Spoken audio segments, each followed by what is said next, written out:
Un hombre llega a un restaurante y al sentarse para desayunar, abre el menú y le da mucha sorpresa ver que en una notita especial arriba decía, especial del día. Lengua de gallina en salsa verde. Primero pensó, ¿cuántas gallinas tuvieron que haber matado? No sé. Total que cuando llegó el mesero, le dice, ¿tienen lengua de gallina en salsa verde? Sí, señor, ese es el especial del día. ¡Ay, qué asco! Yo nunca me comería nada que salga de la boca de una gallina. Pues entonces, ¿qué quiere comer? No, a mí tráigame unos huevos revueltos. Qué decisión tan inteligente, ¿cierto? Al que no se rió, seguramente todavía está pensando, cuénteselo, dígaselo. La verdad es que muchas personas, en lugar de pensar bien las cosas, generalmente se forman opiniones por lo que escuchan decir de otros. ¿Cuántas veces hemos estado con personas que nos cuentan algo que nosotros mismos le hemos platicado a ellos? Y nos lo cuentan como si ellos lo escucharon de primera mano, ¿cierto? Interesante. Algunos están riendo porque saben que tengo la razón. El aspecto es que muchas veces debiéramos formularnos las opiniones por nosotros mismos, de cosas que nos consten, de cosas que realmente hemos comprobado. Pero la naturaleza humana es siempre guiarse por las opiniones. Miren, con la tristeza que ocurrió ahora en París, realmente era escalofriante podernos dar cuenta que todas las redes sociales manifestaban lo que estaba ocurriendo en un lugar. Que dicho sea de paso, sigamos orando por ese país y sigamos orando también por muchos creyentes que están allí en París y que son aquellos que están dando un mensaje de esperanza en momentos como este. No olvidemos que allí en ese lugar también hay hijos e hijas de Dios que están haciendo la obra a pesar de las crisis, porque es en momentos de crisis cuando llama la atención Dios a muchas personas a que se volteen y bajen un poco su arrogancia y orgullo espiritual. Pero era escalofriante podernos dar cuenta cuando ocurrieron las noticias que primero eran 20 muertos, que después eran 100, después eran 500, después eran 30. O sea, vean cómo un estado de psicosis mundial, porque realmente nadie tenía la razón, porque no habían comprobado nada, pero tenían que dar una noticia. Y eso ocurre con nosotros en la vida diaria. A veces comentamos cosas y no tenemos nosotros toda la justificación. Por eso es que en un tiempo como en el que vivimos, cuán importante es para usted como hijo o hija de Dios, de que sus opiniones no solamente estén fundamentadas en hechos concretos y comprobados, sino también que aprendamos a pensar y actuar bíblicamente. Cuando actuamos de acuerdo a las Escrituras, vamos a ser como esas rocas inamovibles. Pero si nos dejamos llevar por cualquier viento de opinión, vamos a sentirnos como en un huracán y una hojita de un árbol que vuela por todos lados. Es tiempo de que aunque no seamos nosotros la mayoría, debemos pararnos firmes por lo que es verdadero, lo que es justo y lo que es agradable delante de Dios. Necesitamos hacerlo. ¿Y sabe usted por qué? Porque de eso determina el que podamos ser utilizados por Dios para ser de impacto en esta comunidad, en esta ciudad, en este país, en este mundo en el que vivimos. No importa que usted sea una persona conocida o menos conocida, Dios puede y quiere usarlo a usted para impactar este mundo. ¿Por qué? Porque una razón tengo. Porque miren, Dios más uno siempre son mayoría. Dios más uno siempre son mayoría. Voy a compartir algunos ejemplos de personas que hicieron la diferencia en su tiempo, tanto en la historia secular como también en la historia bíblica. Y mi anhelo es que con todo esto usted se ponga a pensar realmente que la historia, aunque está escrita, no se le ha puesto un punto final, porque también hay espacio para usted, para que usted haga la diferencia con el Evangelio de Cristo, donde quiera que usted viva, estudie, trabaje o se desempeñe. Pero antes quiero leer para usted un pasaje en la Escritura, en Ezequiel capítulo 22, versículos 23 al 30, que considero oportuno. Porque miren, aunque yo estoy leyendo las palabras de un profeta del Antiguo Testamento, palabras de Dios hacia su propio pueblo Israel, pareciera que les estoy leyendo la nota de una revista cristiana de nuestro tiempo. Por eso es bien importante que tengamos nosotros siempre la Biblia cerca, la Biblia a la mano, para que cuando escuchemos cualquier cosa que se diga de los púlpitos, miren, no porque suene cristiano, es cristiano. No porque suene espiritual, significa que sea cristiano. Y no porque la persona se vea como todo un cristiano, sea cristiano. Ojos vemos, hermanos, corazones no sabemos. Así es que vaya conmigo a Ezequiel capítulo 23, comenzando en el versículo 22.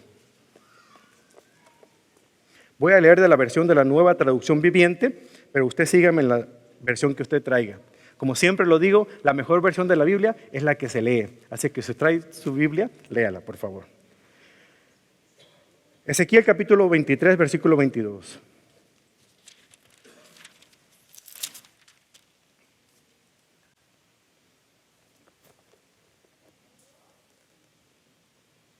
Amén, ¿todos listos? Perdón, Ezequiel capítulo 22, versículo 23. ¿No estaban listos? Yo no. Nuevamente recibí un mensaje del Señor: hijo de hombre, dale este mensaje al pueblo de Israel. En el día de mi indignación serás como tierra contaminada, una tierra sin lluvia. Tus príncipes tomarán conspiraciones, tal como los leones que acechan a su presa. Devoran a los inocentes, apoderándose de sus tesoros y quitándoles su riqueza mediante la extorsión. Y dejan viudas a muchas mujeres del país. Tus sacerdotes desobedecieron mis enseñanzas y profanaron mis objetos santos. No hacen ninguna diferencia entre lo que es santo y lo que no es. Tampoco enseñan a mi pueblo la diferencia entre lo que es ceremonialmente puro o impuro. Desprecian mis días de descanso, de modo que soy deshonrado entre ellos. Tus líderes son como lobos que despedazan a sus víctimas. En realidad, destruyen vidas a cambio de dinero. Y tus profetas los encubren dando falsas visiones y predicciones mentirosas. Dicen: mi mensaje proviene del Señor soberano, cuando en realidad el Señor no les ha dicho ni una sola palabra. Hasta la gente común oprime a los pobres, les roba a los necesitados y priva de justicia a los extranjeros. Busqué a alguien que pudiera reconstruir la muralla de justicia que resguarda al país. Busqué a alguien que se pusiera en la brecha de la muralla para que yo no tuviera que destruirlos. Pero no encontré a nadie. Por eso ahora derramaré mi furia sobre ellos y los consumiré. Con el fuego de mi enojo haré recaer sobre su cabeza todo el castigo por cada uno de sus pecados. Yo, el Señor soberano, he hablado. Que Dios bendiga su palabra. La verdad, hermanos, es que nosotros no podemos entender qué podemos hacer nosotros, meramente mortales, para poder ser de influencia en el mundo que nos rodea. Nos sentimos tan débiles, nos sentimos tan necesitados, nos sentimos de una u otra manera como que no tenemos la fuerza suficiente. Hermanos, simple y sencillamente hace un momento les hablaba y les daba un informe de lo que nos ocurrió en el viaje a España. Pero mientras estaba preparando este mensaje, me vino a mi mente este pensamiento: bueno, Señor, ¿en qué estaba usted pensando cuando usted me llamó desde donde yo estaba para estarle sirviendo de esta manera? Se lo digo en serio, hermanos, porque algunos de ustedes que me conocen más cercanos se sorprenderían si me acompañaran en uno de los viajes, cuando algunas personas que escuchan el programa radial por Latinoamérica y en otros lados dicen la manera en cómo este ministerio ha sido de impacto a su vida, de qué manera ha hecho la diferencia en su vida. Y se los digo porque aquellos que me conocen saben perfectamente que yo soy una persona común y corriente como ustedes, que si me corto la sangre es del mismo color, todavía no sale azul.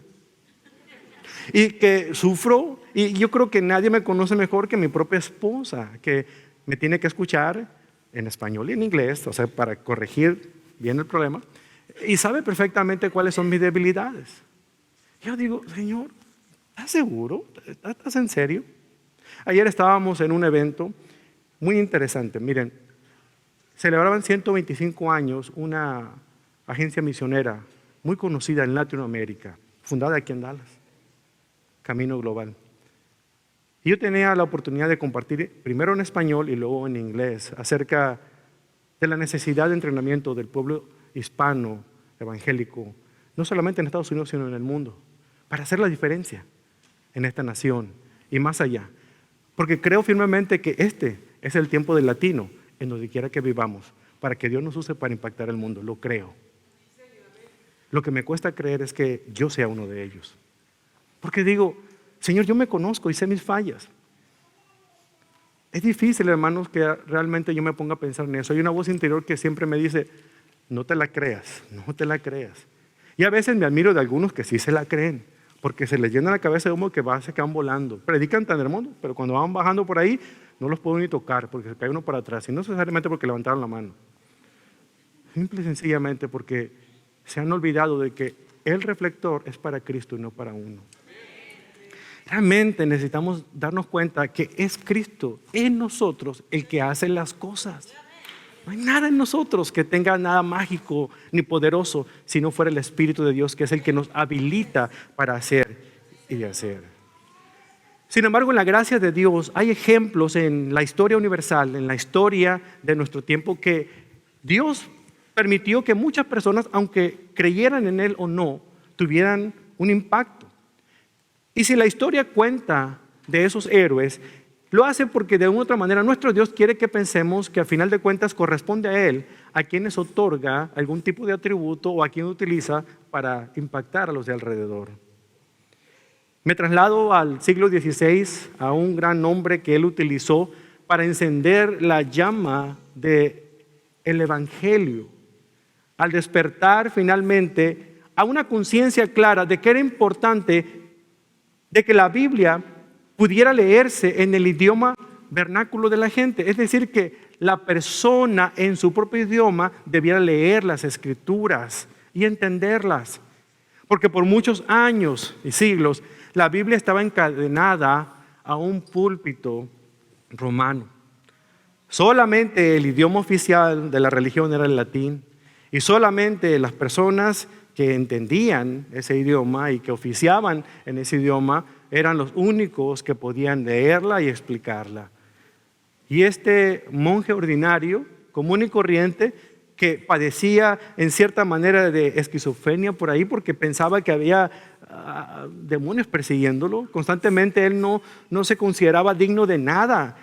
Muchos que eran cercanos a él lo escuchaban en su celda en las noches gritando, diciéndole, Señor, Señor, mi pecado, mi pecado, mi pecado. Este monje llamado Martín Lutero realmente no se consideraba ni pensó él llegar a ser el gran héroe de la Reforma protestante. Pero un día, no pudiendo con semejante esclavitud espiritual de darse cuenta de que había más de 95 cosas que la iglesia tradicional estaba haciendo contrario a las propias escrituras, porque él tenía la oportunidad de leerlas, tomó la decisión de denunciar todo eso para reformar a la iglesia, no para acabarla. Él quería que la iglesia volviera a lo básico, pero la iglesia no se dejó. Lo condenaron como hereje y el hombre comenzó a escribir y comenzó a traducir por propia cuenta la Biblia, el Nuevo Testamento, en el idioma alemán. Y ese ejemplo repercutió en otros países también, porque en otros idiomas comenzó a hacer lo mismo. Simultáneamente en España ocurrió. Mencionaba hace un rato que en Sevilla 2 monjes también ordinarios tuvieron esa pasión que tuvieron su sacerdote confesor Jerónimo, de una pasión desmedida por la escritura. Él había traducido de los lenguajes originales al latín, la Vulgata latina.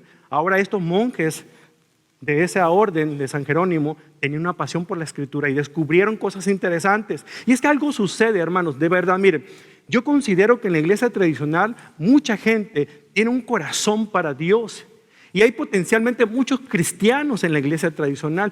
El detalle es que cuando realmente empiezan a leer la escritura, o 2 cosas pasan: o quieren ser como Lutero, reformar la iglesia, o realmente se salen de ella. Porque hay mucha incoherencia entre lo que se hace y se predica con lo que dice la Escritura. Esa es la gran diferencia, hermanos. Y no nos hagamos bolas.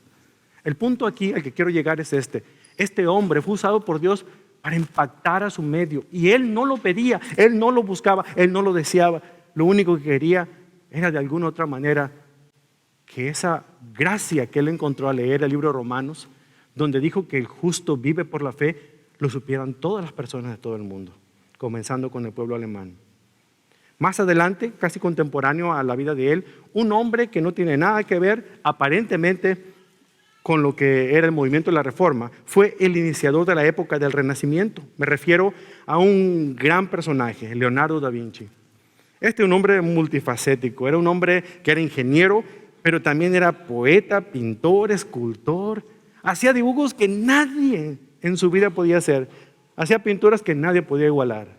Hacía algunos inventos, o al menos tiene la patente de inventos, que eran mucho más adelantados para su época. Un hombre sorprendente. Ojalá y un día pueda leer su biografía para que se dé cuenta de lo interesante. A él le conocemos dos obras impresionantes, la Gioconda, la Mona Lisa, y también la Última Cena. ¿Se acuerda de qué cuadro famoso, tan polémico para algunos? Pero ha habido hombres como ellos. William Shakespeare fue el dramaturgo más grande de todos los tiempos. Juan Bunyan, que ha guiado el progreso de millones de peregrinos. Alexander Pope, cuyas inversiones intelectuales todavía siguen alumbrando y dando dividendos a muchos pensadores de nuestro tiempo. Si vamos más cercanos a América, aquí a este país, Benjamin Franklin, quien inventó los bifocales, el que usted pueda leer la Biblia como lo está haciendo ahorita, esos lentecitos que fue el invento de Benjamin Franklin. Eli Whitney, él inventó la desmontadora de algodón. Ya no había necesidad de mandar a tantos esclavos a estar arrancando el algodón. Esa desmontadora ya podía hacerlo por ellos. Eso fue el inicio de la revolución industrial en este país. Thomas Edison, quien nos sacó de las tinieblas y ahora nos permite que estemos en la luz eléctrica. Henry Ford, cuyo modelo T revolucionó el transporte y la industria y ahora podía acercarnos más fácilmente aunque viviéramos en el otro lado del estado o del país. Luego tenemos a los Beethoven, a los Colón, a los Lincoln. Pero se da cuenta, nunca vienen en grupo. Se da cuenta, de alguna otra manera, era un individuo que estaba haciendo el impacto en su vida. Eso nos narra la historia secular. Pero ¿qué nos dice, por ejemplo, la historia bíblica? No hace la excepción. Porque miren, el pastor Swindoll dice esto. De verdad que estoy convencido de que cada vez que Dios decide actuar en el mundo, nunca lo hace solo, siempre utiliza a alguno de los seres humanos. Es raro cuando Él actúa, sí actúa Él solo. Hay pasajes en la Escritura donde sí ha actuado, el diluvio por ejemplo, es obra de Él. Pero de alguna otra manera cuando Él va a actuar aquí en este mundo, generalmente utiliza a uno de sus hijos o hijas. Eso es maravilloso. Personas que hicieron la diferencia acá en la Biblia. Dios prefiere utilizar no a un comité, no a un grupo pequeño, no a una iglesia. Dios quiere utilizar a una persona, ya sea un hombre o una mujer, cuyo corazón esté completamente rendido a su voluntad para poder Dios hacer un impacto a través de él o de ella en su entorno en el que vive, en su tiempo en el que vive. Lamentablemente muchos líderes religiosos, como en el tiempo de Ezequiel, en lo que leíamos ahorita en Ezequiel capítulo 22, vemos que realmente han aprovechado la oportunidad para no ser de impacto por Dios, sino ser impacto por ellos mismos. Y es triste cuando nosotros mismos nos ponemos como en la situación del hombre del restaurante, ¿verdad? De dar nuestra opinión y manifestar nuestro disgusto, cuando realmente hay cosas peores que toleramos de líderes religiosos como ellos. Miren, el que un líder tenga tanto poder y abuse de una congregación, más que responsabilidad del líder, es responsabilidad de la congregación. Porque realmente si la congregación estuviera pegada a las Escrituras, nadie viniera aquí a decir sus sandeces y mentiras y engaños. Lo que se predica aquí debiera ser cotejado con lo que dice la Escritura. Así que espero que usted traiga su Biblia y si no la trajo este domingo, la traiga el siguiente domingo. Porque usted tiene que comprobar que lo que aquí se diga vaya de acuerdo a lo que dice la Escritura que tiene en sus manos. La confusión que hay en nuestro tiempo, el crecimiento de las iglesias en Dallas, en sus alrededores, es verdad, está creciendo la iglesia evangélica. Lamentablemente está creciendo sin tener pastores en los púlpitos, pastores preparados, y por eso que hay mucha confusión, porque cuando hay confusión en el púlpito, hay confusión también en la mente. Y nos vamos por donde nos dicen que nos vayamos. Por allá el polvito de oro, por acá, la de acá, y quién sabe qué tantas cosas más. Vayamos a la Escritura, a la ley, al testimonio. Entonces permaneceremos inamovibles sin que ningún viento de doctrina llegue y nos angolotee, sino que nos mantengamos firmes en la verdad de la Escritura.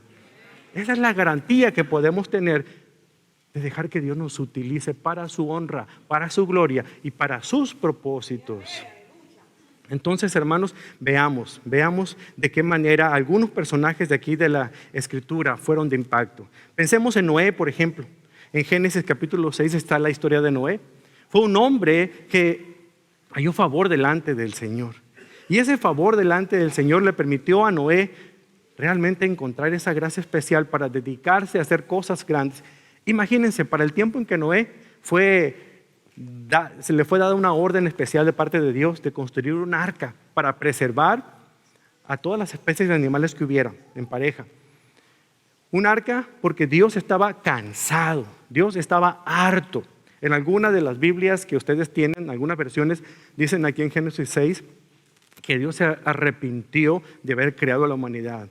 No leamos entre líneas, vayámonos mucho al contexto, que Dios no es hombre para que mienta, ni hijo de hombre para que se arrepienta. Esa palabra que aparece ahí en Génesis capítulo 6, donde dice que Dios se arrepintió, en sí es una palabra que nos ayuda a pensar en compungirse, en dolerse en lo más profundo de sus entrañas, como la tristeza o la decepción que usted como padre de familia descubre cuando su pequeña de 11, 12 años resultó embarazada o que su niño está en drogas o que atentó con... No, ese dolor que dice usted, pero ¿cómo? Yo no te enseñé. Imagínense el Señor. Eso es lo que dice la palabra en Génesis capítulo 6. Se entristeció Dios de tal manera de haber creado la humanidad. ¿Por qué? Porque no estaba cumpliendo el propósito para el cual Él la había diseñado. Y decidió volver a empezar de nuevo, preservando la vida de Noé y la vida de su familia. Mandó un diluvio. ¿Por qué hizo eso Dios? De acuerdo al versículo 5 de Génesis 6, todo lo que la gente pensaba o imaginaba era siempre y totalmente malo. No había nada bueno en esa gente. Así que lo más fácil era comenzar de nuevo. Debido a la inmoralidad que era tan penetrante, el Señor lamentó, se arrepintió pues de haber creado al ser humano y haberlo puesto sobre la tierra. Así que el Señor decidió inundar la tierra y destruir todo ser viviente. Solamente Noé encontró favor delante del Señor. Solamente un hombre, un individuo y a través de él su familia. Vayamos más adelante. Después de Noé, Dios quería levantar un pueblo para sí mismo y encontró a un hombre, al hombre adecuado, un hombre llamado Abraham. Ahí mismo en el libro de Génesis, pero en el capítulo 12, vemos que después del diluvio la población creció y se formaron las naciones. Dios quería levantar el pueblo para Él, uno que lo amara, que lo respetara como Él deseaba, uno con el que pudiera tener comunidad. Era como recrear el Edén, donde Él, Adán y Eva tenían comunión, pero el pecado los había separado. Quería volver a hacerlo con un pueblo que fuera santo, justo. Podía Él demostrar su misericordia y que fuera ese pueblo un canal de su gracia para que todas las naciones de la tierra fueran bendecidas a través de este pueblo. Y este hombre fue Abraham. En el versículo 3 dice que a través de Abraham todas las familias de la tierra iban a ser bendecidas porque él sería el pueblo, el padre del pueblo judío. Luego encontramos a un hombre, a un nieto de Abraham que tuvo 12 hijos. Acuérdense que de Abraham le nació Isaac y de Isaac le nació Jacob. Él fue el patriarca, tuvo 12 hijos. Y de esos 12 hijos hubo uno en particular llamado José, que realmente fue utilizado por Dios para impactar al mundo entero conocido en ese tiempo. Hizo la diferencia en su nación. Realmente salvó a su propia gente.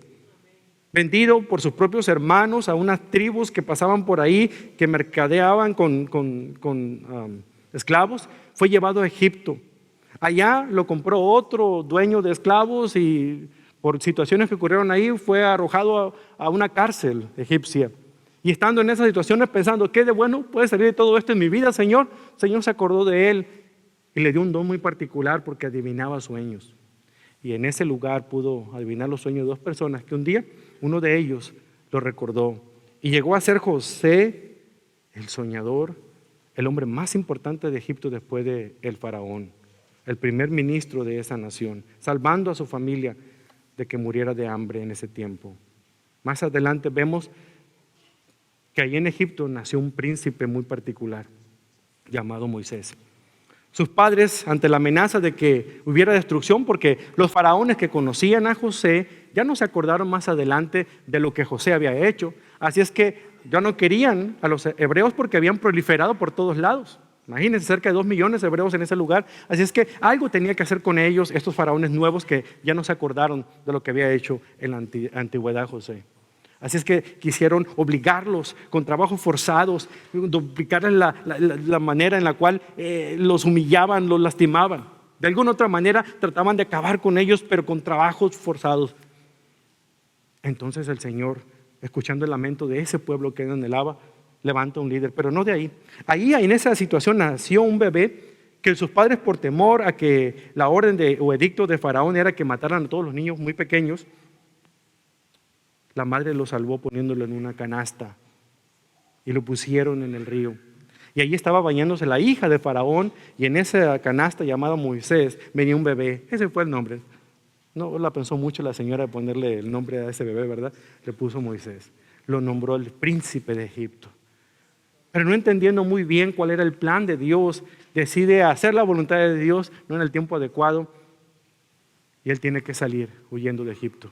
Pasó 40 años ahí, en Egipto, y después otros 40 años haciéndola de pastorcito de ovejas en un lugar, pensando, ¿qué fue lo que hice mal? ¿Qué fue lo que no entendí bien? Estaba en esas circunstancias, 80 años de vida, cuando el Señor se aparece a él en una zarza ardiente y le dice que tiene un plan para él. A él solo, no a un regimiento, no a otros pastores, a él solo. Quiero que tú hagas la diferencia en mi pueblo en este tiempo. Yo voy a estar contigo, yo hablaré por ti. Y eso fue lo que hizo este hombre. Pero él muere. Y cuando un hombre de Dios muere, dice A.W. Tozer, nada de Dios muere. 30 días llevaban haciendo duelo por Moisés cuando Dios habla directamente a Josué y le dice, Josué, mi siervo Moisés ha muerto, ahora a ti te digo, levántate y cruza este Jordán. Y eso fue lo que hizo. Obedeciendo el destino de Dios, se convirtió en uno de los comandantes, en uno de los generales para dirigir a los hebreos en la conquista de Canaán. El Señor aseguró a Josué que a él le tocaba portar la antorcha de fuerza que le había dado primeramente a Moisés. Le dijo en el versículo 5 del capítulo 1, nadie podrá hacerte frente mientras vivas, porque yo estaré contigo como estuve con Moisés. No te fallaré ni te abandonaré. Y esa promesa el Señor se la hace a cada uno de sus hijos, aún hasta este día. Después de Josué, vemos una etapa muy interesante, porque bajo el mando de Josué, la promesa de la tierra para los hebreos se convirtió en una realidad. Pero con el tiempo, el nuevo enemigo invadió el corazón y la mente de los hebreos. ¿Saben ustedes cuáles fueron? La abundancia. Y comenzaron a hacer lo que les vino en gana.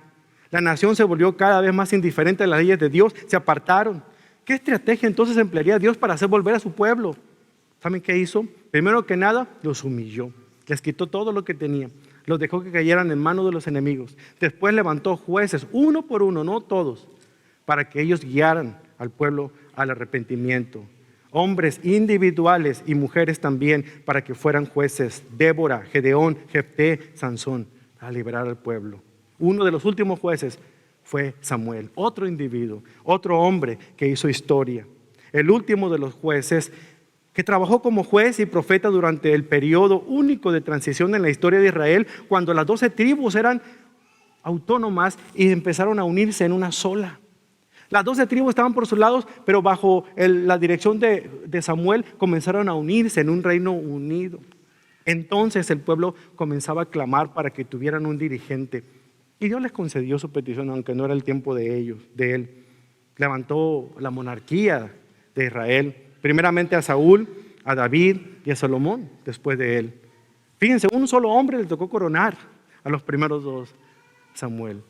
Y de eso nos pasamos precisamente a los reyes que tuvo Israel.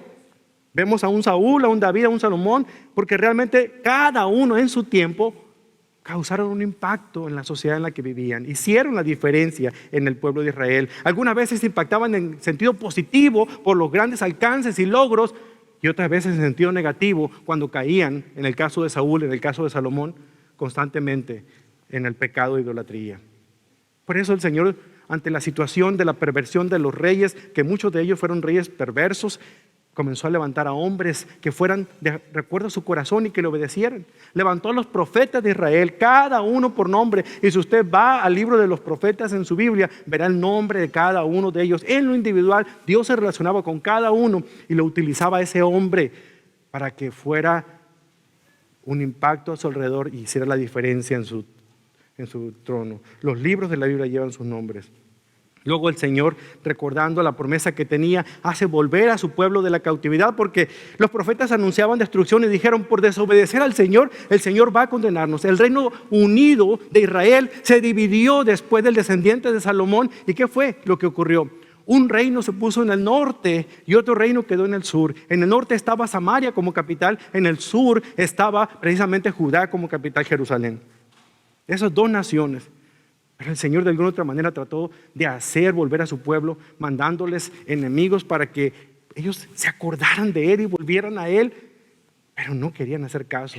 Primeramente los asirios tomaron al pueblo del norte, al reino del norte, y después los babilonios aplastaron al reino del sur, hasta que todos estaban dispersados en la cautividad. Pero Dios es fiel, se acordó de ellos y los hizo volver de nuevo a la tierra que Él había prometido darlos.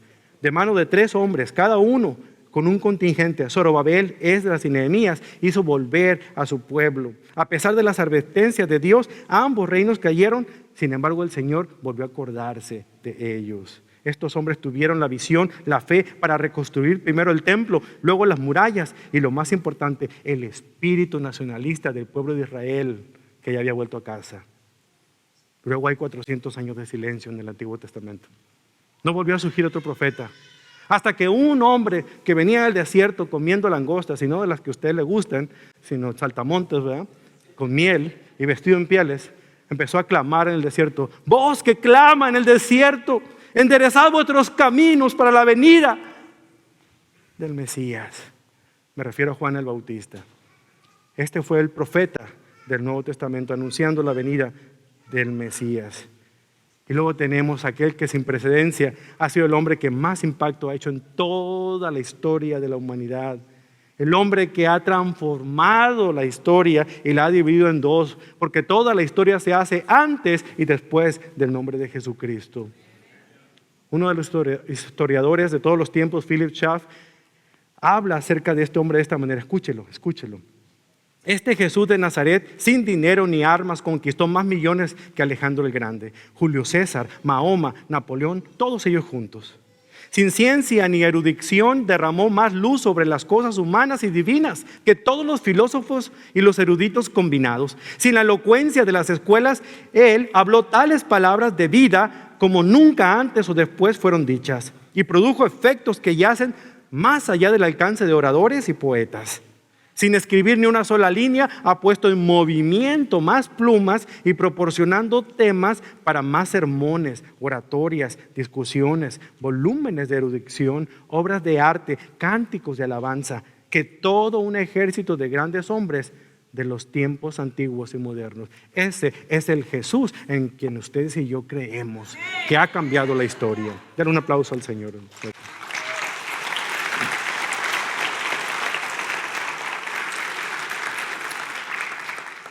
Y Él sembró en corazones de sus seguidores. Y menciono únicamente 3 porque son muchos: Pedro, Esteban, Pablo. Jesús pudo sembrar en ellos, Él los inspiró para que ellos como individuos únicos hicieran la diferencia. 3 de los primeros fueron Pedro, aquel que negó a Jesús y fue restaurado al ministerio y después se convirtió en portavoz de la primera iglesia de Jerusalén. Luego vemos a Esteban, el primer mártir que murió por la causa de Cristo. Y finalmente al apóstol Pablo, el apóstol que perseguía a los cristianos para destruirlos, tocado por el Señor Jesucristo, se convirtió en el abogado defensor de los cristianos, en el portador de la gracia, hasta llegar hasta lo último para alcanzar a aquellos para Cristo. Dios puede y quiere hacer la diferencia en el mundo en el que usted vive si usted rinde su corazón completamente a Él. Yo le pregunto a usted, ¿su corazón está rendido a Cristo? Porque Dios está listo para usarle. Dios quiere usarle en este momento. No es por lo que nosotros seamos, no es por lo que nosotros hagamos. ¿Sabe por qué es? Es por su gracia. Y la gracia de Dios es el favor que no merecemos. La gracia de Dios es que nos ama lo suficiente, no por lo que hagamos o lo que dejemos de hacer. no por lo bueno que seamos o lo malos que seamos. Dios decidió amarnos, extendernos un regalo maravilloso de la vida eterna y espera que ustedes y yo lo recibamos. ¿Está usted listo para recibirlo? No, no importa que usted sea un pecador. No importa que usted haya cometido adulterio. No importa que usted sea un mentiroso. En este momento el Señor quiere restaurar su vida, su corazón.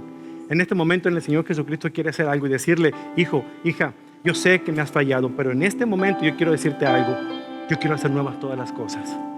Yo quiero que vengas a mí y entregues ese corazón como viene, así. Aunque el pecado sea oscuro y negro en tu corazón, yo lo voy a dejar blanco como la lana y como la nieve. Únicamente quiero que me dejes tocar tu vida. Eso quiere hacer Dios con usted. ¿Qué le responderá a este Dios que quiere usarle a usted para impactar el mundo en el que vive? Comenzando con su familia, comenzando con su vecindario y siguiendo con su comunidad y aquí en la iglesia. ¿Está usted dispuesto? ¿Está usted listo? Dígale al Señor. Cierre sus ojos un momento.